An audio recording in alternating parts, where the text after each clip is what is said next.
আসসালামু আলাইকুম রহমতুল্লাহি ওবারাকাতু। Lunch lover of Bangladesh channel থেকে আপনাদেরকে স্বাগতম।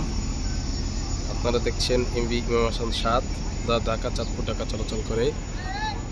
সেটাকে নতুন করে রং করানো হচ্ছে এবং পাশে আছে এমভি সাফিন সত্তার খান 1, যা ঢাকা বগা পটুয়াখালী রুটে চলাচল করত।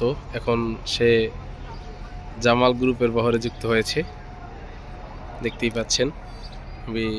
সত্তার খান 1 চরমোনাইয়ের ট্রিপ শেষ করে এখন সে বিশ্রামে অবস্থান করছে।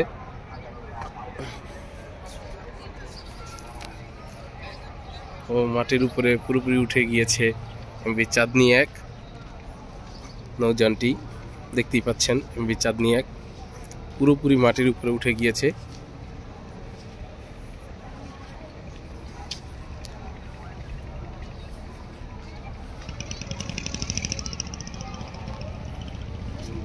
দেখতেই পাচ্ছেন এমভি চাঁদনী 1, এমভি সাফিন, এমভি সত্তার খান 1 ও ইমাম হাসান 7।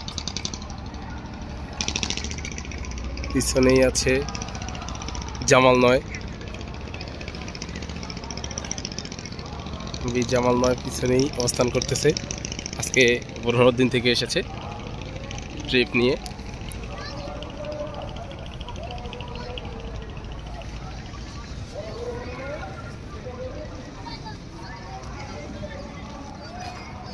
এবং প্রিন্স কামাল 1 ঢাকা বগা পটুয়াখালী রুটে চলাচল করে, বর্তমানে সার্ভিসের বাইরে।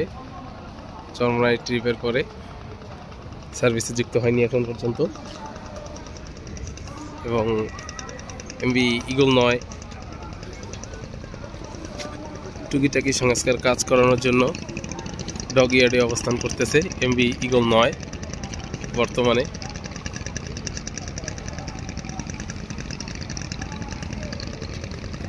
দেখতেই পাচ্ছেন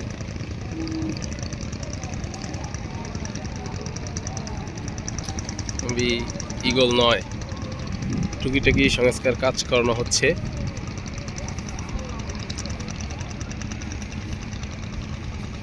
ক্ষতিগ্রস্ত প্লেট পরিবর্তন করা হবে। এমভি ঈগল 9 সংস্কার কাজ করানোর জন্য ডগইয়ার্ডে অবস্থান করতেছে। অনেকটাই পানির উপরে উঠানো হয়েছে তাকে। এমভি কাজল 7 ঢাকা বগা পটুয়াখালী রুটে চলাচল করে, এখন বর্তমানে সার্ভিসে নেই। ও এমভি টিপু 13 এবং টিপু 14, তারাও আজকে টিপু 14 সম্ভবত সার্ভিস থেকে এসেছে। টিপু 6 এখন সার্ভিসের বাইরে, টিপু 12 সার্ভিসের বাইরে, এমভি টিপু সার্ভিসের বাইরে। ফারান পরিত্যক্ত অবস্থায় পড়ে আছে। ও এমভি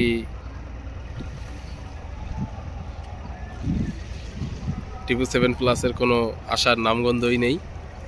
আমার ভিডিও যদি ভালো লাগে লাইক শেয়ার ও কমেন্ট করবেন ও আমার চ্যানেলটি সাবস্ক্রাইব করে পাশে থাকা বেল আইকনটি বাজিয়ে দেবেন, যাতে পরবর্তী ভিডিও অতি তাড়াতাড়ি পেতে পারেন। আসসালামু আলাইকুম ওয়া রাহমাতুল্লাহি ওয়া বারাকাতুহু।